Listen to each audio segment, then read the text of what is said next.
आप सुन रहे हैं खास ऑडियो सीरीज शांतिवीर, कहानी भारतीय सेना के एक नायाब योद्धा की। Episode 29, beer party.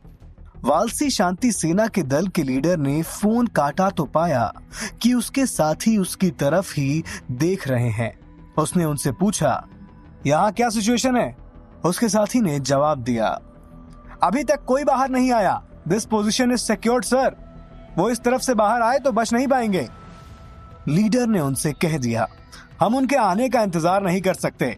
उन लोगों ने सामने के गेट पर कत्लेआम मचा रखा है। हमें अंदर जाकर ही उन्हें दबोचना पड़ेगा। उसके साथी ने कहा, लेकिन हमें तो उनका यही इंतजार करना था।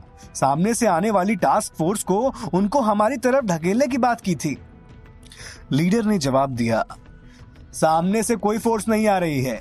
उन सब का काम इन लोगों ने तमाम कर दिया है। हमें ये काम अकेले ही करना है। सब लोग अपने आप को इंडोर अटैक के लिए तैयार करो। उस स्नाइपर से कहो कि नीचे उतर आए। अब उसका वहां कोई काम नहीं। हम अंदर जा रहे हैं और हमें ऑर्डर मिले हैं कि we should shoot to kill. इस बात को सुनकर उस टीम के सदस्य थोड़ा सा नर्वस हो जाते हैं, क्योंकि अब छुप के वार नहीं करना था, बल्कि छुपे लोगों को बाहर निकालकर उनको मारना था। पासा पलट गया था और टारगेट प्रैक्टिस करने आए शूटर्स को अब खुद उग्रवादियों के निशाने पर जाना था। टीम के लीडर ने कहा, मन छोटा मत करो, बस सावधानी बरतना। There is always a first time. उसका साथी बोलता है, hope we have the beginner's luck with us sir. Leader कहता है, आमीन। अब अंदर चलने की तैयारी करो। दूरबीन से देखो कि गेट के पास उनमें से कोई छुपा तो नहीं बैठा है। गेट के पार एक गलियारा है जहां अभी तक कोई नहीं है। गलियारे के पार भी एक दरवाजा है और उसके बाद कुछ सीढ़ियां, जहां पर इस वक्त तक तो कोई चहल पहल नहीं है। अगर हम जल्दी से अंदर जाकर उस गलियारे को पार कर लें तो उस दरवाजे के आसपास कोई सेफ जगह मिल सकती है। वहां एरिया सिक्योर करके फिर आगे का प्लान बनाना बेहतर होगा। रणवीर ने पिछले गेट से बाहर आते हुए उन सब से कहा। दरअसल जब वालसी सेना का दल इस डिस्कशन करने में व्यस्त था, रणवीर तब तक अंदर के चक्कर भी लगा आया था। लीडर ने जब रणवीर को अंदर से आते हुए देखा और उसकी बात सुनी तो फिर उसने देरी करना उचित नहीं समझा। सब हैरान थे कि रणवीर सिर्फ एक पुरानी पिस्तौल पर भरोसा कर इतने बड़े खतरे का सामना करने चला गया। उसके इस साहस को देख वालसी सेना के दल में भी नर्वसनेस कुछ कम हुई, क्योंकि उनके पास तो अत्याधुनिक हथियार थे। वो सभी एक दूसरे को कवर करते हुए मॉल के पीछे के गेट से अंदर घुस गए। कुछ ही पल में उन्होंने बिना कोई आवाज किए गलियारे को पार किया। उसके बाद वो लोग गलियारे को पार करके दरवाजे को खोलकर मॉल के अंदर प्रवेश कर गए। अब उनके सामने वो सीढ़ियां थी जिसके बारे में रणवीर ने बताया था। सीढ़ियों के उस पार से कुछ आवाजें उनको सुनाई देने लगी। रणवीर ने कहा, बस पहले इस जगह को सिक्योर करते हैं और सुनते हैं कि अंदर क्या चल रहा है। मॉल के बाहर तबाही मचाने के बाद मार्क मैथ्यूज मॉल के अंदर गया और जोर से हंसने लगा। उसके साथ साथ उसके साथी भी जोर जोर से हंसने लगे और तालियां बजाने लगे। लेकिन मॉल में जो लोग अभी भी फंसे हुए थे, उनकी तो हालत खराब हो गई थी। कुछ के चेहरे पर मायूसी थी, कुछ के चेहरे पर तो बिल्कुल मातम सा छाया हुआ था। ऐसे ही मातम मना रहे चेहरे पर मार्क मैथ्यूज की निगाहें आकर टिक गई और उसने कहा, क्यों, मेरी बंदूकबाजी देखकर मजा नहीं आया क्या तुझे? सूट बूट पहने उस अधेड़ उम्र के विदेशी को समझ में नहीं आया कि मार्क उससे बात कर रहा है। वो बेचारा इसलिए अपनी जगह पर चुपचाप खड़ा रहा, जिसे देखकर मार्क मैथ्यूज ने अपने लोगों को कहा, इसको समझ में नहीं आया कि मैं इससे बात कर रहा हूं। इस बात को कहते हुए उसने अपनी बंदूक उस अधेड़ उम्र के आदमी की तरफ तान दी। वो अधेड़ आदमी सहम गया और समझ गया कि अब उसकी शामत आने वाली है। उसने अपने हाथ जोड़ लिए। मार्क मैथ्यूज फिर से जोर से हंसा और उसके बाद बोला, बंदूक की भाषा ठीक समझ में आ गई अंकल को। उसकी बात सुनकर उसके साथी जोर जोर से हंसने लगे और उस अधेड़ आदमी की हालत पतली होती गई। मार्क मैथ्यूज ने उसकी हालत को देखकर कहा, अबे घबरा मत अंकल, तुझ पर मैं गोली खर्च नहीं करने वाला, तुझ पर तो मैं बम फोड़ूंगा। ये कहकर वो जोर जोर से हंसने लगा। उसके साथ साथ मार्क के साथी भी हंस पड़े। मार्क ने जोर से हंसते हुए कहा, जैसे कि मैंने उस पुलिस चीफ नाइल्स के सर पर बम फोड़ा है। उसके साथी तो अब ठहाके लगा रहे थे। मार्क ने भी ठहाके लगाते हुए कहा, जैसे कि मैंने उस यूनाइटेड नेशंस के डायरेक्टर चार्ल्स के पिछवाड़े के अंदर बम को ठूंस कर फोड़ा है। सारा मॉल उन उग्रवादियों के जोरदार ठहाकों से गूंजने लगा। इन ठहाकों का सिलसिला करीब 5 मिनट तक चलता रहा। रणवीर के इशारे बिना ही वालसी सेना का दल अपने लीडर के नेतृत्व में सीढ़ियां चढ़कर चुपचाप सुरक्षित जगह पर पहुंच गया और वो लोग आतंकवादियों की गिनती और उनकी पोजीशंस को जानने में व्यस्त हो गए। मार्क ने जब हंसना बंद किया तब धीरे धीरे जाकर उसके साथियों की हंसी बंद हुई। उसके बाद मार्क ने अपने साथियों से कहा, आज तो पार्टी बनती है भाइयों, बनती है कि नहीं? उसके सभी साथियों ने एक ही स्वर में जवाब दिया, बनती है मार्क, बिल्कुल बनती है। फिर किसी ने कहा, fast gun devil king mark जिंदाबाद। मार्क के साथियों ने भी दोहराया, जिंदाबाद जिंदाबाद। मार्क ने उस सूट बूट वाले अधेड़ उम्र के मायूस विदेशी से कहा, तुझे नहीं लगता कि आज पार्टी बनती है? उसकी बंदूक उस आदमी पर अभी तक तनी हुई थी।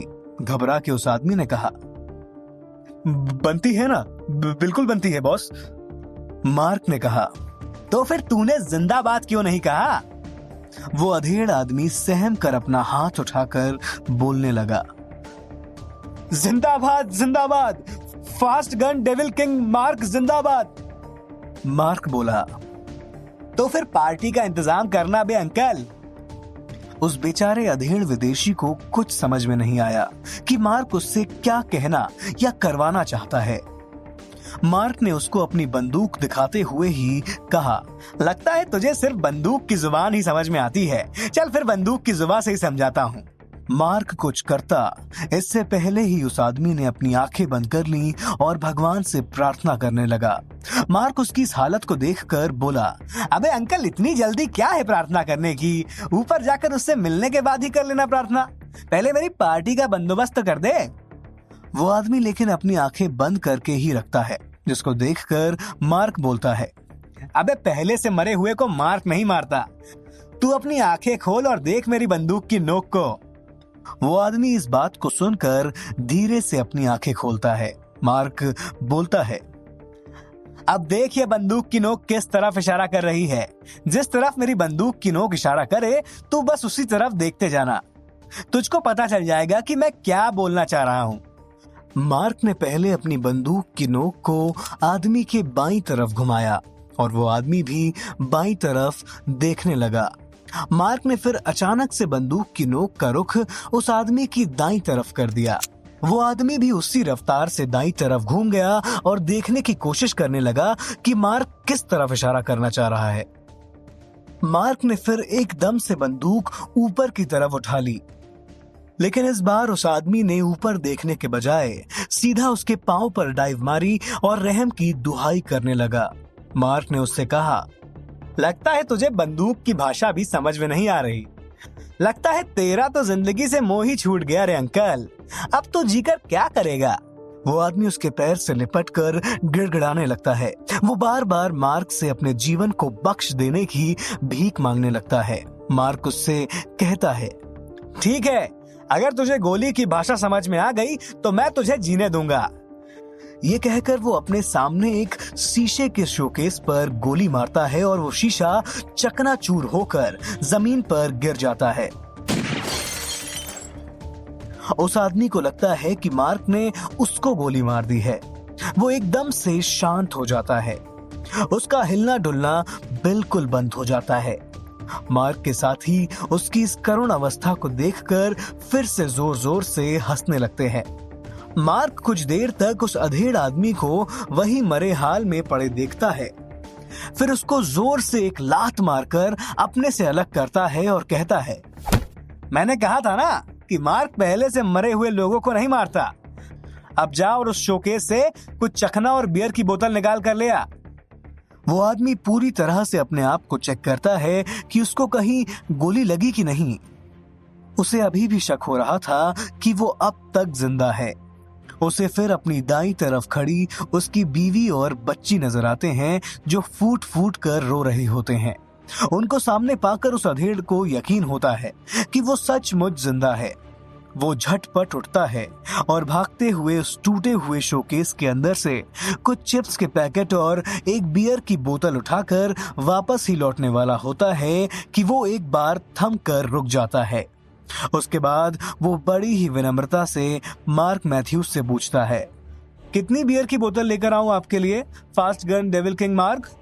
मार्क की बात सुनकर फिर हंस पड़ता है और कहता है, इसको तो भाई गोली की भाषा ही समझ में आती है। उसके साथ ही फिर से हंसना शुरू करते हैं। वो अधेड़ आदमी फिर से कंफ्यूज हो जाता है कि आखिर मार्क चाहता क्या है, इसलिए वो वही खड़ा रहता है। मार्क उसे देखकर कहता है, चल आजा अंकल, उस एक बोतल को लेकर ही तू उधर आजा। वो आदमी भागते हुए मार्क मैथ्यूज के पास आता है और उसको बियर की बोतल और चिप्स के पैकेट पकड़ा देता है। मार्क उससे बियर की बोतल लेता है और फिर बोतल को अजीब तरह से देखता है। उस अधेड़ आदमी की जान फिर से लगभग निकलने वाली होती है जब मार्क उससे बोलता है, बियर की बोतल के साथ ओपनर नहीं लाया? चल कोई बात नहीं, तू इसको अपने मुंह से ही खोलकर मुझे दे। चल चल अंकल जल्दी कर, मुझे बड़ी प्यास लगी है, खोल खोल, बियर की बोतल अपने मुंह से खोल। उस अधेड़ उम्र के आदमी की निराशा इतनी बढ़ जाती है कि वो अपनी जगह से हिल भी नहीं सकता। मार्क उसकी अवस्था देखकर बोलता है, मजाक कर रहा था रे अंकल, मुझे पता है तेरे मुंह में दांत ही नहीं है, तू कैसे मुंह से बियर की बोतल का ढक्कन खोलेगा? तू भी तो एक ढक्कन ही है रे अंकल। जो मार्क मैथ्यूज लोगों की खोपड़ी खोलता है, उसे बोतल का ढक्कन खोलने के लिए क्या ओपनर की जरूरत पड़ेगी? बस क्या तू भी मुझे उस पुलिस चीफ नाइल्स की तरह हल्के में ले रहा है? ये देख। कहकर वो बियर की बोतल अपने मुंह में लेता है और उसके ढक्कन को अपने दांतों से एक झटके में खोल देता है।